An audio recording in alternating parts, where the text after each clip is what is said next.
अपने चैनल पास में नक्शे सब सक्सेस पर आप लोगों का स्वागत करता हूं। हम लोग पीछे से जो सीरीज करते आ रहे हैं वो हम करते हैं स्थानीय सरकार के बारे में। स्थानीय सरकार में से जो उसके पास पंचायती राज व्यवस्था वाला है उसको हमने कंप्लीट कर लिया था। अब उसका जो दूसरा पार्ट था, सेकंड पार्ट था, जो कि शहरों में लागू होता है, जिसको हम नगर पालिका या नगर निगम कहते हैं, उसके बारे में हमें करना था। तो देखिए हम स्थानीय सरकार में क्या कर रहे थे।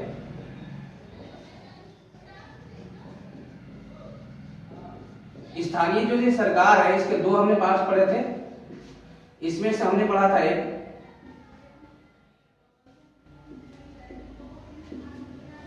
पंचायती राज और दूसरा हमें पढ़ना था इसमें नगर निगम और नगर पालिका के बारे में। हमने जो पहले इससे जो क्लासेस किए और जिसके पहले जो हमने वीडियो डाली है उसमें हमने पंचायती राज व्यवस्था पूरा कवर कर लिया था। अब इसका जो सेकंड पार्ट है नगर निगम नगर पालिका नगर परिषद वाला, इसको हमें इसमें कवर करना था। तो हम आज वाली वीडियो में इसको कवर करेंगे, ठीक है। इसके पूरा परिप्रेक्ष्य हम देखेंगे, इसमें क्या क्या चीजें थी, उन सभी चीजों को पढ़ेंगे, ठीक है। तो हमारे साथ बने रहिए। अगला हम इसका देखते हैं क्या क्या हमें इसमें करना था।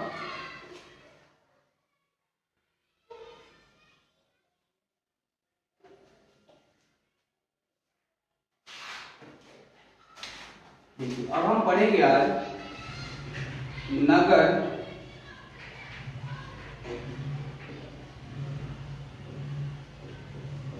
निकायों के बारे में, ठीक है। नगर निकायों के बारे में पढ़ेंगे, इसको कि हम बोलते हैं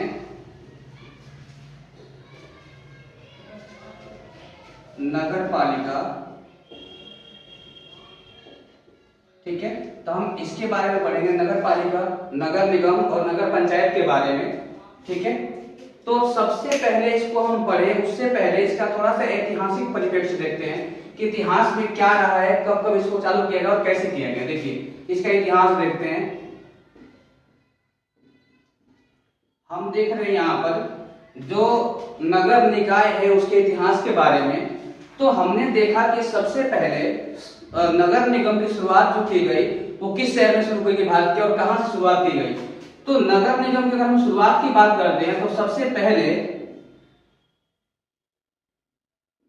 नगर निगम की शुरुआत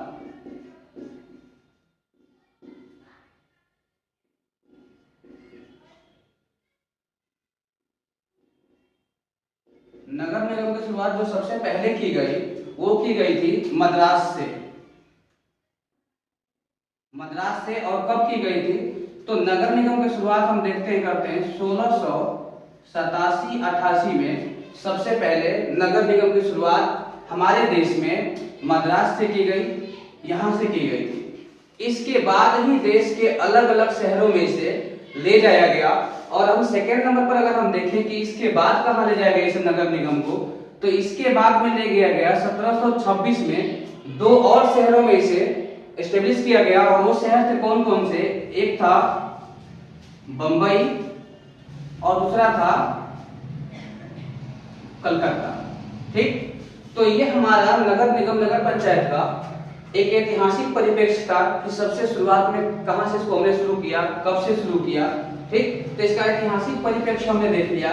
इसके बाद इन संस्थाओं में बहुत बड़ा बदलाव करने के लिए जो अमेंडमेंट किए गए संविधान में, जो संविधान में संशोधन किए गए, अब हम उसको थोड़ा देखते हैं कि कब और कौन से संविधान संशोधन किया गया जिससे कि इसमें बहुत बड़ा बदलाव आया, ठीक है।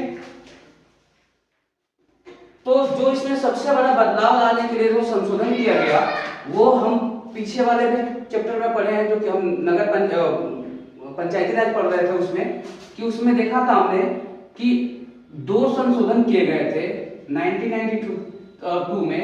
वो था 73 वहां और इसके बाद में 74 वहां, ठीक।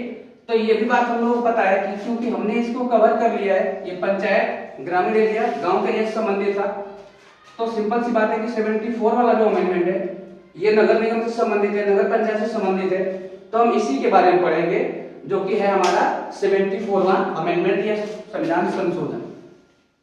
तो देखिए इसे कब किया गया, जैसे कि हमने देखा अभी कि 1992 में इसे अपनाया गया सरकार द्वारा। कल पिछली वाली वीडियो मैंने जो बताया है उसमें बताया कि इसे कब हमने हमारी सरकार ने इसे अपनाया और इसे कब लागू कर दिया गया। तो अपना तो लिया गया 1992 में, और 92 में इसे देखते हैं कि जब हमारा 74वां संशोधन किया गया,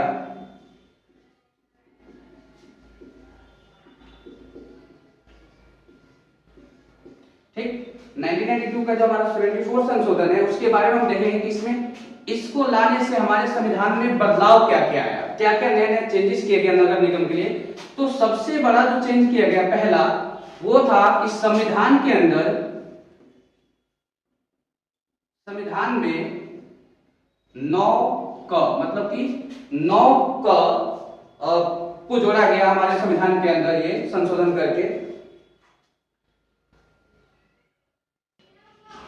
तो ये हमारे संविधान के अंदर अमेंडमेंट किया गया और 9 क भाग को इसमें जोड़ा गया, संविधान के अंदर 9 क भाग को जोड़ा गया। और दूसरा जो बड़ा बदलाव किया गया, इसमें एक सूची और ऐड की गई, और वो सूची कौन सी थी, इसमें सूची जोड़ी गई 12वीं सूची, ठीक, 12वीं सूची को इसमें जोड़ा गया। इसके अंदर 18 जो विषय रखे गए थे, 18 इसमें विषय है जो कि नगर निगम नगर पंचायत से संबंधित है, ठीक है। इसके अलावा एक और चीज क्या किया गया कि अब जो ये सूची जो ये विषय हैं वो दे दिए गए इनको नगर निगम को, और इस पर काम करने के लिए, मतलब 18 विषय पर काम करने के लिए ये 74वें संशोधन में नगर पंचायत को और नगर निगम को ये दे दिया गया था। तो ये सबसे बड़ा इसमें बदलाव किया गया। एक इससे संबंधित अनुच्छेद भी है, और वो अनुच्छेद कौन सा है,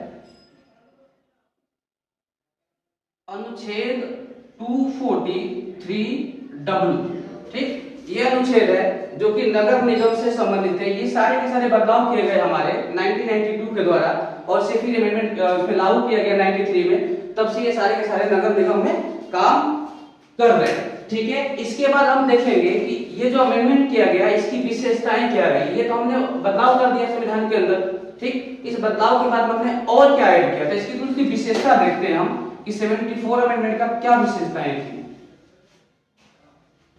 तो 74 जो अमेंडमेंट किया गया,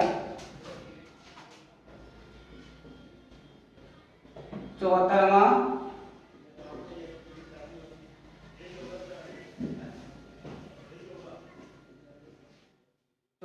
संशोधन की विशेषताएं। 74वां जब संशोधन किया गया तो इसकी क्या विशेषताएं रखी गई, ठीक है, 74वें संशोधन की।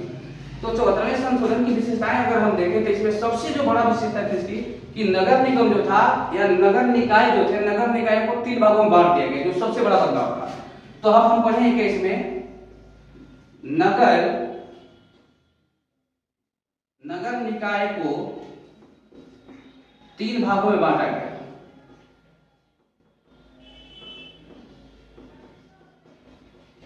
ठीक। नगर निकाय को 3 भागों में बांट दिया गया, और किसके लिए कौन से भाग दिए गए हम उसको समझने की कोशिश करते हैं। तो सबसे पहले हमें याद रखना है कि जो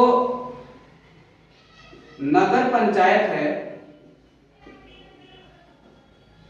नगर पंचायत, ये नगर पंचायत उन शहरों में लागू किया गया जो हाल फिलहाल में गांव से शहर के रूप में डेवलप हो रहे थे। मतलब कि गांव से जो शहर बन रहे थे, जिनकी जनसंख्या भी बहुत कम थी शहरों की, उन शहरों के अंदर, मतलब छोटे शहरों में कुल मिलाकर कहें तो निगम पंचायत को लागू किया गया, निगम पंचायत को वहां के लिए रखा गया। और इसके बाद जो इससे थोड़े बड़े शहर होंगे, जो डिस्ट्रिक्ट लेवल के जो शहर होते हैं, उस टाइप के शहरों में नगर पंचायत के बाद नगर पालिका, ठीक। तो नगर पंचायत को लागू किया गया उन शहरों के अंदर जो शहर अभी डेवलप हो रहे थे, उनकी शुरुआत थी अभी विकास होने की, मतलब गांव से शहर के रूप में रूपांतरण हो रहा था उनका, वहां पर नगर पंचायत को भी लागू किया। और नगर पालिका को वहां पर लागू किया गया जो थोड़े बड़े शहर थे इनके कंपेयर अगर देखें इनके मुकाबले में, तो वहां पर हमने नगर पालिका को लागू किया। और इसका जो सबसे थर्ड और महत्वपूर्ण है वो है नगर निगम, नगर निगम, ठीक। नगर निगम को वहां पर लागू किया गया जो कि मेट्रो सिटी है, बहुत बड़े बड़े शहर है। जैसे इसमें हम ले सकते हैं दिल्ली के बारे में, दिल्ली में, इसके बाद में कोलकाता में, फिर मुंबई में, फिर चेन्नई में, ऐसे शहरों में नगर निगम को लागू किया गया। तो ये 74वां संशोधन का सबसे बड़ी विशेषता में से एक थी कि नगर पंचायत नगर निगम को इसको 3 तीन भागों में बांटा गया और पार्टिकुलर एरिया कर दिया कि ये छोटे शहरों में ये, इससे बड़े शहरों में ये और इससे बड़े शहरों में ये।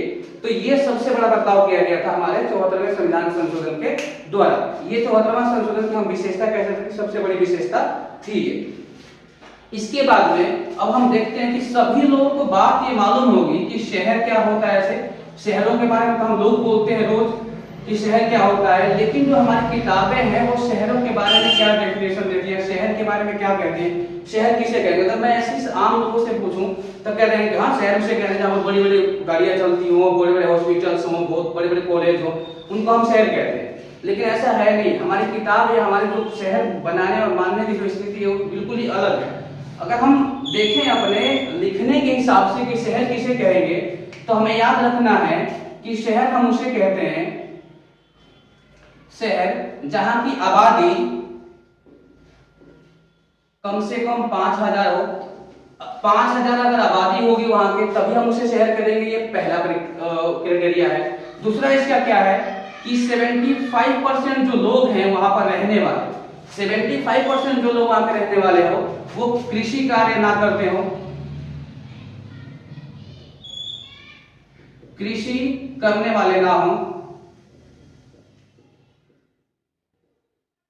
मतलब कहने का कि 75% जो लोग हैं वो कृषि कार्य से जुड़े हुए ना हो।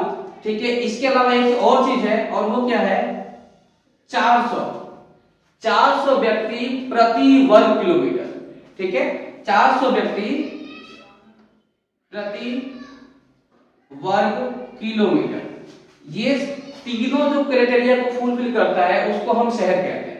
ये शहर की डेफिनेशन है हमारी किताब और जो लिखी गई है हमें बताने के लिए, उसके अकॉर्डिंग से शहर कहने के लिए तो किसी को हम शहर कहते हैं, बट आपको अगर लिखना है और किसी को बताना है तो ये शहर की क्राइटेरिया है। शहर हम उसे कहते हैं जिसकी आबादी कम से कम 5000 हो और 75% लोग जो हो कृषि कार्य के अलावा दूसरे काम करते हो और 400 लोग प्रति व्यक्ति किलोमीटर में रहते हो, तो उसे हम शहर कहते हैं। तो ये शहर का डेफिनेशन जो उम्मीद है कि आप लोगों को समझ में आ गई, किसी को भी आराम से बता सकते हैं आप कि शहर किसे कहते हैं। तो हमने शहर किसे कहते हैं। अब इसके बाद हम देखते हैं इसकी संरचना के बारे में। ठीक है, संरचना में हम क्या देखेंगे कि नगर निगम की जो बनावट है वो कैसे बने, मतलब कहने के कुल मिलाकर कि नगर निगम के लोग कैसे चुने जाते हैं और कैसे बनाया जाता है। देखिए, तो सबसे पहले हमें ये बात याद है कि पंचायती राज व्यवस्था से हम पढ़ते आ रहे हैं कि पंचायत के जो मुखिया होता है, सरपंच होता है, उसे भी डायरेक्ट चुना जाता है पब्लिक के द्वारा, पब्लिक उनको वोट देती है। सेम प्रक्रिया यहाँ भी है कि निगम पार्षद जो होंगे, निगम पार्षद जो होगा इसका चुनाव कौन करेगा, वहां उस क्षेत्र में रहने वाली जो पब्लिक होगी वो इसको चुनेगी।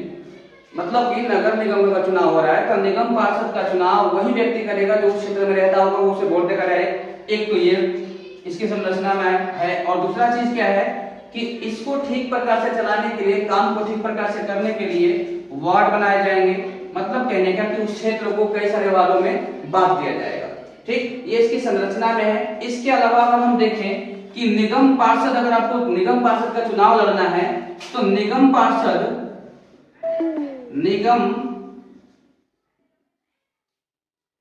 बनने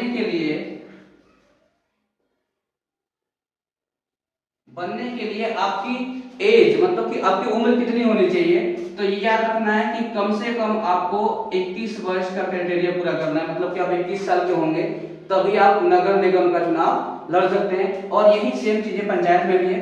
ठीक है, तो ये इसकी संरचना थी कुछ कि कैसे ये बनता है। इसके बाद अब हम इसमें देखते हैं कि नगर निगम में और क्या क्या चीजें हैं, जैसे कि इसको चलाने के लिए और क्या व्यवस्था किया गया है।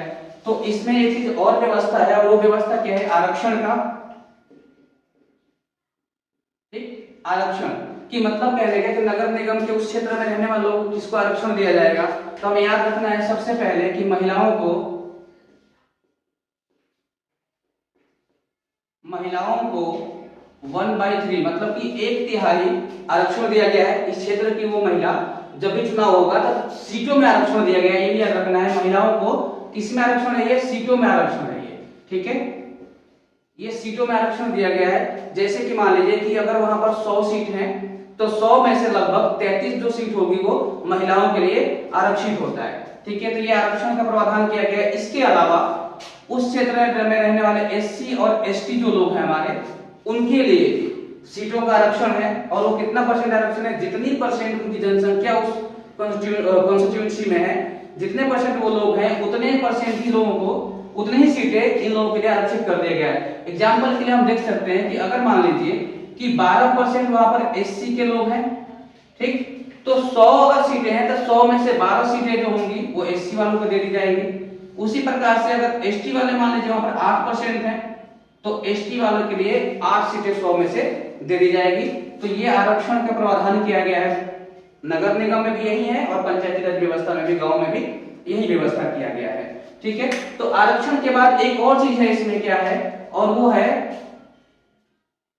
राज्य चुनाव आयुक्त। ठीक, राज्य चुनाव आयुक्त। तो हम सभी लोगों को ये बात मालूम है कि भारत में जो लोकसभा राज्यसभा के जो चुनाव होते हैं विधानसभा का, तो उनको चुनाव करवाने के लिए हमारे यहाँ इलेक्शन कमिश्नर है, चुनाव आयोग बनाया गया है। उसी प्रकार से ये जो स्थानीय सरकार है, इसके चुनाव कराने के लिए एक राज्य चुनाव आयुक्त की स्थापना की जाती है। जो राज्य चुनाव आयुक्त होगा, इसका काम होगा पंचायत का चुनाव करना, पंचायत और निगम, इन दोनों का चुनाव कराना इसका काम है चुनाव आयोग का। ठीक प्रकार से चुनाव हो देखना है इसका, इसके बाद कैंडिडेट जो चुनाव जीतेगा उसके बारे में घोषणा करना, ये सारे के सारे काम हमारा राज्य चुनाव आयुक्त करता है। और ये भी याद रखना हम लोगों की जो राज्य चुनाव आयुक्त है, ये हमारे जो इलेक्शन कमीशन है भारत का, उससे बिल्कुल स्वतंत्र है, उससे कोई इसको मतलब नहीं है। तो इसका काम है चुनाव को कराना। एक और चीज है यहाँ पर, क्या वो है, राज्य वित्त आयोग, राज्य वित्त आयोग। ठीक, तो राज्य वित्त चुनाव आयोग जो होता है, इसकी भी जो चुनाव होता है, जो उसको इलेक्ट करता है वो राज्यपाल करते हैं, और वित्त आयोग का जो चुनाव होता है वो भी राज्यपाल इसको इलेक्ट करते हैं, मतलब इसको उसको भी राज्यपाल बनाते हैं और ये 5 वर्ष के लिए बनाया जाता है। राज्य वित्त आयोग का काम क्या है कि ये पंचायत और नगर निगम के अंदर जो भी धन खर्च हो रहा है और कहां पर कितना धन खर्च करना है, उसका छानबीन करना और उस वित्त को, मतलब कि पैसे को ठीक प्रकार से यूटिलाइज हो, वहां पर ठीक प्रकार से उसका काम में लाया जाए, उसकी भी देखरेख करना है, इसी का काम। इसके अलावा कुछ अगर इसकी तरफ से सलाह देना हो कि आप इसको और बेहतर इस तरह से कर सकते हो, तो ये हमारा राज्य वित्त आयोग का काम होता है। हमने इस तरह से देखा कि पंचायती राज व्यवस्था को, नगर पालिका को बारी बारी से पढ़ लिया चीजों को। अब हम देखेंगे इनमें क्या क्या अंतर है और क्या क्या समानताएं हैं, और 73वां और 74वां संशोधन के द्वारा क्या क्या आर्टिकल दिए गए दोनों को, और किस किस अनुच्छेद आर्टिकल में क्या क्या बातें रखी गई, उसे पढ़ेंगे। लेकिन उससे पहले हम देखें कि स्थानीय सरकार में थे क्या क्या, थोड़ा सा मैं रिकॉल कर दूं आप लोगों को। देखिए, सबसे पहले हमने स्थानीय सरकार में क्या पढ़ा था, स्थानीय सरकार में हमने देखा था कि स्थानीय सरकार को 2 भागों में बांटा गया है। पहला था पंचायत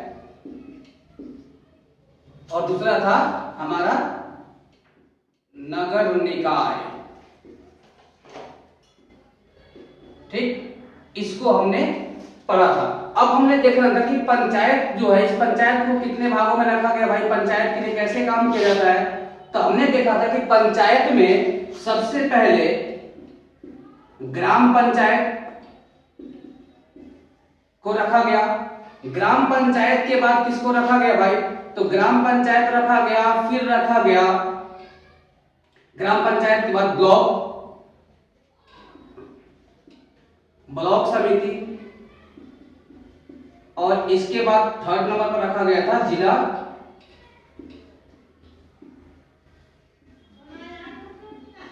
जिला परिषद। ठीक है, इसको तीनों को रखा गया पंचायत के काम के लिए। और इसके बाद अगर हम देखें तो नगर निकाय में किसको किसको रखा गया था, तो नगर निकाय के अंदर अगर हम देखें तो नगर निकाय में क्या किया, नगर निकाय के अंदर सबसे पहले रखा नगर पंचायत। हमने पढ़ते समय देखा था, पीछे जब वीडियो देखेंगे आप लोग, तो उसमें हमने नगर पंचायत के बारे में पढ़ा, नगर पंचायत के बारे में बाद में हमने पढ़ा फिर नगर पालिका, और लास्ट में नगर निगम के बारे में। अब ध्यान से हमें यहाँ पर समझना है इन चीजों को कि क्या क्या अंतर है इन दोनों में। तो हमने देखा था ग्राम पंचायत जो होता है, ये पंचायत को एक या एक से अधिक गांवों को मिला करके बनाया जाता है जो ग्रामीण लेवल पर काम करता है, ठीक है। और इसके बाद ब्लॉक जो लेवल वाला है, इस ब्लॉक लेवल को एक ब्लॉक के अंदर रखा जाता है, उस ब्लॉक के अंदर जितने भी गांव आते हैं उनका देख रेख करेगा। और इसके बाद जिला पंचायत का काम है कि जिले में आने वाले वो सभी गांव का देख रेख करना और विकास के लिए काम करना। फिर अगर हम नगरों की तरफ आए, नगर निकाय की तरफ, तो यहाँ पर नगर पंचायत रखा गया है। नगर पंचायत वहां काम करता है जहां पर कि गांव जो है वो नगर के रूप में कन्वर्ट हो रहा है, मतलब कि गांव जो है वो धीरे धीरे शहर के रूप में बन रहा है, वहां पर नगर पंचायत को रखा गया है। कुल मिला के कहें तो एक छोटा सा शहर जो शुरुआत हो रहा है अभी। और इसके बाद नगर पालिका को रखा गया कहां पर भाई, जो थोड़े बड़े शहर है, मतलब इसके तुलना में थोड़े से बड़े शहर है वहां रखा गया। और नगर निगम को महानगरों में रखा गया, बड़े बड़े शहरों में, दिल्ली, मुंबई, कोलकाता, चेन्नई जैसे शहरों में, ठीक है। ये चीजें हमें अच्छी तरह से समझ में आ गई। इसके बाद अब हम आगे देखते हैं कि और इनमें क्या क्या बदलाव किया गया और क्या क्या इनमें अंतर रखा गया। सबसे पहले हम देखते हैं इनके संशोधनों के बारे में, जो कि 1992 में जो संशोधन किए गए थे उसके बारे में। तो सबसे पहले हम देखेंगे कि क्या क्या अंतर था 73वां संशोधन और दूसरी तरफ देखते हैं 74वां संशोधन, ठीक। ये दोनों के दोनों जो संशोधन हैं, ये दोनों ही हमें पता है कि स्थानीय सरकार से संबंधित है। तो इनमें देखो डिफरेंस क्या क्या है, क्या क्या अंतर है दोनों के अंदर। सबसे पहले हमने देखा कि जो 73वां संशोधन है ये ग्राम पंचायत के लिए है, ठीक। और 74वां जो संशोधन है ये नगर निकाय के लिए है,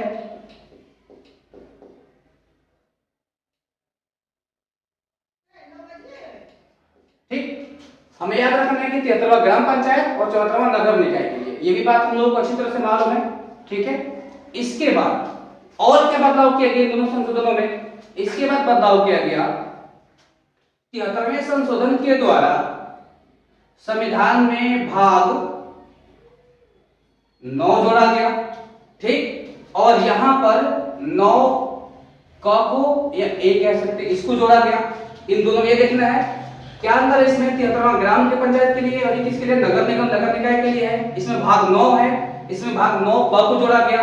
इसके बाद जो इसके सूचियां रखी गई वो पंचायत में और नगर निगम में कौन सी सूची रखी गई, तो हमें याद रखना है कि सूची जो है वो पंचायत से 11वीं संबंधित है, ठीक। और नगर निगम नगर पालिका जो संबंधित है वो है 12वीं सूची संबंधित है इससे, ठीक है। इन दोनों में क्या हमने देखा अभी, इन दोनों में भाग 9 है बट नगर निगम में क लगा हुआ है, सूची 11 है, ठीक है। इसमें 12 है। इसके बाद विषय कितने दिए गए, तो अगर हम विषय का देखें तो विषय का हस्तांतरण कितने कितने किए गए हैं, तो पंचायत को जो दिए गए वो दिए गए 29 विषय, नगर निकाय को कितने दिए गए 18 विषय दिए गए, ठीक है। तो ये अंतर है इन दोनों के अंदर, इसे हमें याद रखना है ध्यान से कि भाग 9 इसमें दिया गया सूची 11 इसके से संबंधित है, 12 इससे संबंधित है, विषय 29 दिए गए पंचायत को और 18 दिए गए इससे किससे संबंधित है, 73वें और 74वें संशोधन दोनों में, इसलिए सामने सामने लिखे कि आपको बेहतर समझ में आ जाए, ठीक है। अब हम देखते हैं कि इनके बाद अगर आप लोगों को नोट कर सकते हैं या फिर स्क्रीनशॉट ले सकते हो, ठीक है। अब हम देखते हैं कि इन दोनों से 73वें और 74वें संशोधन में कौन कौन सी अनुसूचियां किस में क्या क्या रखी गई है उसको देखते हैं। तो सबसे पहले हमें ध्यान क्या रखना है भाई 73वें 74वें संशोधन में कि हमें ये याद रखना है यहां पर कि इसमें कौन कौन सी अनुसूची किससे संबंधित है और इसमें कौन कौन सी अनुसूची किससे संबंधित है। तो हमें ये याद रखना है कि पंचायत से जो संबंधित है, पंचायत से जो संबंधित अनुसूचियां हैं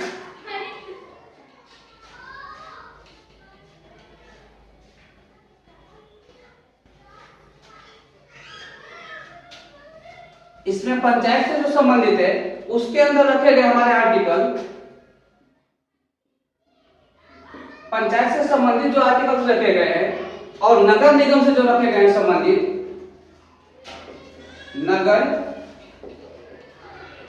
नगर निकाय से ठीक, इन दोनों हम देखते हैं कि नगर निकाय से संबंधित आर्टिकल और इससे कौन संबंधित है। ठीक है, क्या क्या इनमें समानता है, क्या क्या डिफरेंस है।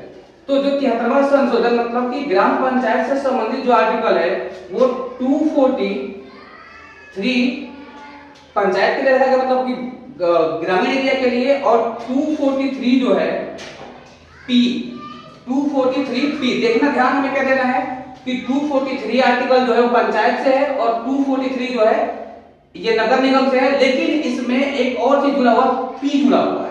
ठीक है, दोनों में, और दोनों का काम क्या है भाई, तो इस दोनों में परिभाषा दी गई है।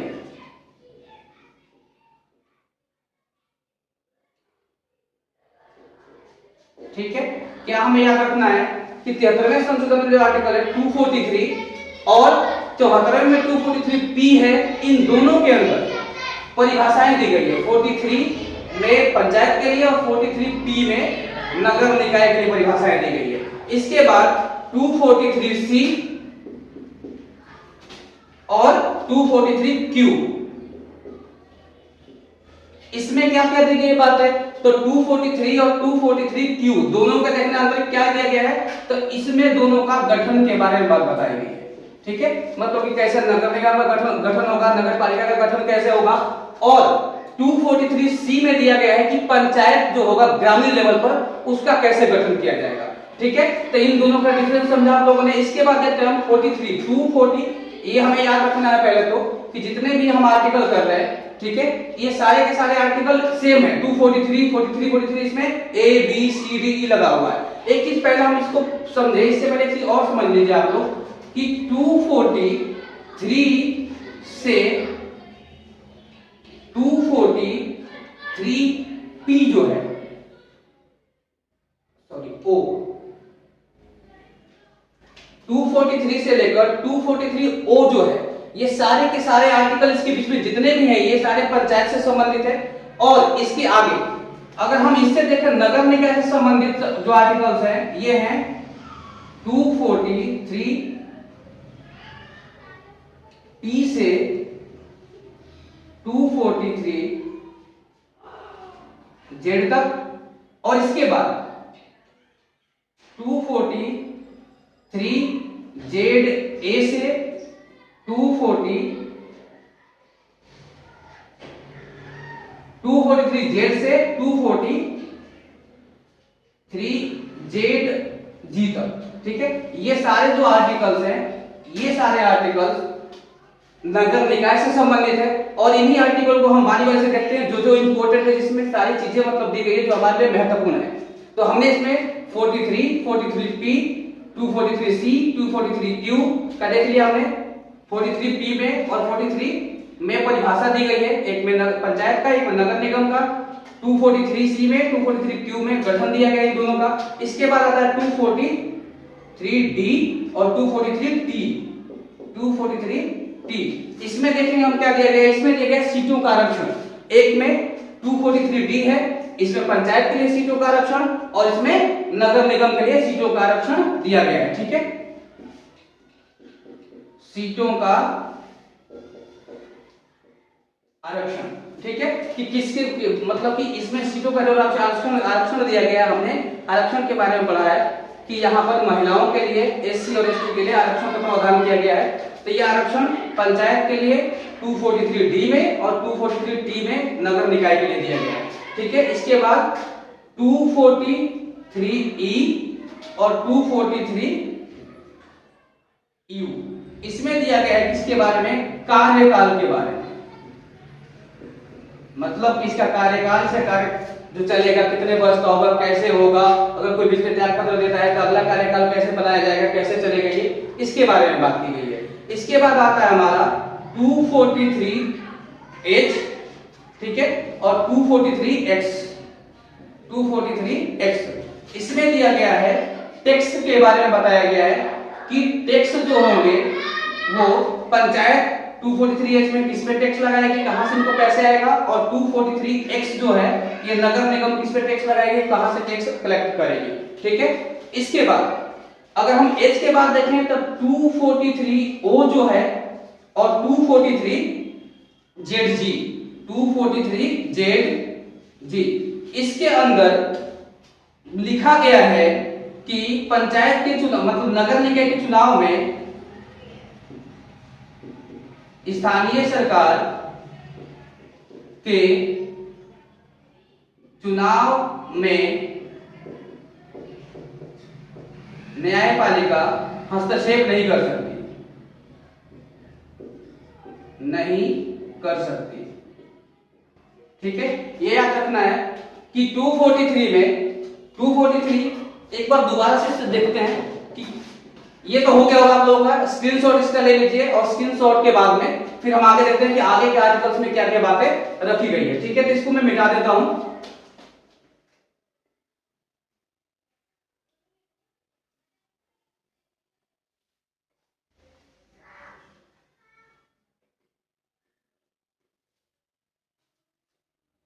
अब देखना था हम लोग कौन सा 243O और 243ZG, इन दोनों के अंदर क्या रखा गया है।